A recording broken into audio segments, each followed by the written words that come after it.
닥터장 TV입니다. 자, 오늘의 사례는 누나가 좀 관심을 가질 만한 그런 주제를 갖고 왔어요. 요거는 아무래도 누나를 비롯해서 재력이 좀 있으신 분들, 그런 분들을 위한 사례인데요. 전 재력 없습니다. 일단 한번 들어보시죠. 네. 앞으로 있을 예. 예정입니다. 예, 향후 미래를 위해서. 자, 요새 주식시장이 워낙 좋다 보니까 이 자녀에게 돈을 좀 증여해가지고 주식을 하고 싶다라는 분들이 많으세요. 그래서 어떻게 해야 하냐, 그런 방법을 문의하시는 분도 있으시고, 조심해야 될 것이 뭐냐라고 문의해 주시는 분도 있으신데, 그래서 저는 오늘 자녀 명의로 주식 계좌를 열어서 매매를 하실 때 무엇을 조심해야 하는지 그거에 대해서 한번 말씀을 드리려고 합니다. 사례를 한번 말씀드려보면요, 부모님께서 2천만 원을 그 신생아에게 증여를 해주셨어요. 그리고 바로 증권사 지점으로 가서 자녀 명의 계좌를 열고 그 계좌로 주식 매매를 시작하셨는데, 뭐 요새 해외 주식들 많이 하시잖아요. 국내 주식뿐만 아니라 넷플릭스도 그렇고 애플도 그렇고 뭐 구글, 아마존 이렇게 미국 주식들 많이 하시는데, 이렇게 주식을 운용하시다 보니까 예를 들어 이게 한 10년이 된 시점에서 10배가 됐다 라고 하면, 이 2천만 원 증여한 자금이 2천만 원으로 끝나냐, 증여가, 아니면 그 2억이 되냐, 이게 좀 헷갈리시는 부분이 있을 수 있어요. 헷갈리죠. 네, 그래서 혹시 내가 벌은 2억까지 다 과세가 되는 거 아니야? 이렇게 걱정하시는 분들도 있을 수 있고요. 네, 그런데요. 이런 세무 문제가 어떻게 될지에 대해서 말씀드리려고 합니다. 자, 우리 세법에 보면요, 이 증여가 뭔가에 대해서 정확하게 구문상 정의를 해놓았는데, 그 증여에 대한 정의에 보면 타인의 재산 가치를 증가시키는 것이라고 돼 있어요. 그것도 증여에 포함한다고 돼 있단 말이에요. 그러면 이게 언뜻 생각을 해봤을 때에는, 그러면 내가 2천만 원으로 내가 매매해줘서 자녀 돈을 2억까지 불려주면 이게 타인의 재산 가치를 증가시켜 준 건가? 아닌가? 애매하죠? 네. 타인의, 그쵸. 그렇죠. 네. 이건 좀 애매합니다. 애매하면서 궁금증을 유발하는, 음. 궁금증을 풀어드리는 닥터장 TV입니다. 자녀 명의 주식 계좌로 이렇게 주식을 매매했을 때 이게 증여일까? 굉장히 중요한 문제가 될 수 없습니다. 결론을 말씀드리면, 자, 2천만 원을 증여하시는 시점에서 증여 신고를 하셔야 해요. 만약에 증여 신고를 했다라고 네. 하면 그게 10년 후에 1억이 됐건 10억이 됐건 간에 그 나머지 매매 차익은 그냥 자녀 몫으로 들어갑니다. 2천만 원만 증여가 되는 거고요. 만약에 증여 신고를 하지 않았다 그러면 이 불어난 돈 있잖아요. 예를 들어 10억이 됐어요.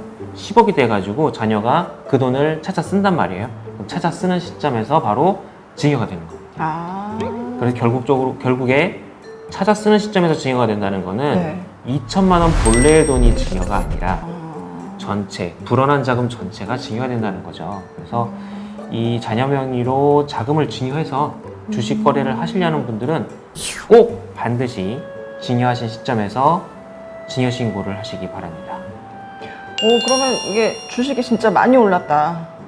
10년, 예를 들어 10년 후에 그 주식을 봤을 때 뭐 2배 이상 되어 있는 것도 굉장히 많고, 뭐 10배를 간 주식들도 있는데, 그럼요. 그러면 차이가 엄청 많이 날 수도 있겠네요. 그 차익이 어마어마할 수 있죠. 자칫 자기는 2천만 원 증여하면서 증여 문제 끝났어 라고 생각하시는 분들이 많으실 텐데, 이게 얼토당토안하게 10년 후에 갑자기 구세청으로부터 고지서를 받을 수도 있는 문제인 거죠. 너 이거 자녀 계좌에 이런 돈이 있던데 이게 뭐야? 그때 돼서는 아무리 소명해봤자 소용이 없습니다. 나 2천만 원 증여했는데 그건 받아들여지지 않는 거죠. 네. 그래서 꼭 자녀 명의로 주식 거래를 하실 때는 증여 신고를 하시기 바라고요. 또 하나 주의하셔야 될 게 있어요. 만약에 돈을 자녀에게 증여하시면서 비상장 주식을 사주시면 큰일이 날 수 있습니다. 비상장 주식, 예. 이거 조심해야 사실 대박이 나는 건 정말 이 비상장 주식이거든요. 예를 예를 들어서 저도 비상장 주식 요즘에 사고 싶으시죠? 관심 많습니다. 네, 예를 들어서 뭐 A라는 주식이 되게 뭐 이 바이오 쪽에 잘 나간대요. 뭐 또 의사이시니까 그런 거 잘 하시지 않습니까? 그렇죠. 뭔가 또 평가해보니까 이거 될 것 같아. 그래서 이 주식을 그 자녀 돈으로 사주신 거예요. 근데 이게 2천만 원으로 사줬더니 정말 대박이 나서 20억이 된 거죠. 그러면은 나는 신고했으니까 상관없어라고 사실 넘어갈 수 있는 문제인데 사실 그렇지 않습니다. 조심해야 되는 게 뭐냐면 우리 법상에 또 이런 문제가 있습니다. 그러니까 직업이나 연령, 소득 및 재산 상태로 봐서 자력으로 해당 행위를 할 수 없다고 인정되는 자, 딱 미성년자죠. 네, 그 사람이 증여받은 자산으로 재산을 취득하고 그 재산을 취득한 날로부터 5년 이내에 대통령령으로 정하는 사유로 인하여 이익을 얻은 경우에는 그 이익 전부를 이익받은 자의 증여가 재산가액으로 한다라고 돼 있거든요. 이 말을 쉽게 말씀드리면 뭔가 그 미성년자 자녀에게 자금을 증여했는데 네. 그게 어떠한 이벤트가 일어났어요. 대통령령으로 정한 이벤트가 딱 일어나서 그 이벤트로 인해서 엄청난 이익을 봤다. 근데 그 이익을 실현하는 시기가 자금 증여로부터 5년 이내더라. 그러면은 문제가 생길 수 있는 건데 그 대통령령으로 정한 사유가 뭐냐가 굉장히 중요하겠죠. 어떤 이벤트 시에 그렇게 되느냐가. 그런데 딱 정해져 있습니다. 비상장 주식이 상장. 비상장 주식이 상장하는 경우에는 네. 그 이익까지 네. 증여가 재산가액으로 하겠다라고 한 거예요. 근데 이익까지? 네, 그렇죠. 그게 5년 이내에 증여일로부터 5년이네. 취득한 시점부터 5년 이내죠.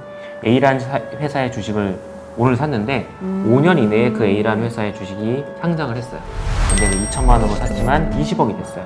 그러면 2천만 원으로 증여가 끝난 게 아니라 나머지 19억 8천에 대해서도 증여 이슈가 생기는 겁니다. 물론 19억 8천 전부가 증여가 되는 건 아니지만 네. 그에 상당하는 금액이 증여가 네. 되기 때문에 자녀 아. 명의로 주식을 하시면서 특히 현금으로 비상장 주식을 사주신다면 조금 더 유의하셔야겠습니다. 그래서 이익이 나는 게 먼저냐 아니면 세금을 좀 덜 내는 게 먼저냐 생각해 보셔서 확실한 정보시라면 확신을 갖고 계시다면은 그냥 내 명의로 사시는 것도 나으실 수 있습니다.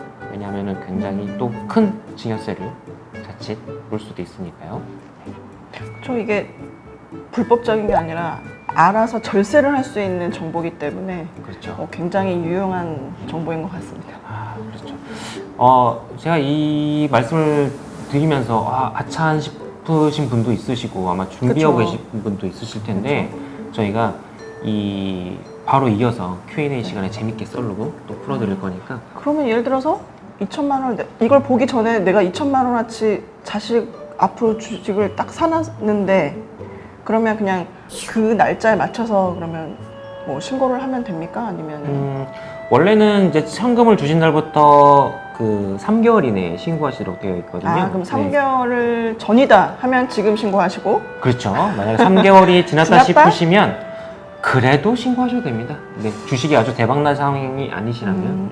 그 정도면 상관이 없고 네, 예를 들어서 네. 근데 그거를 뭐 뺐다가 뭐 다시 뭐 넣고 뭐 그럴 그렇게 필요는 없는 건가요?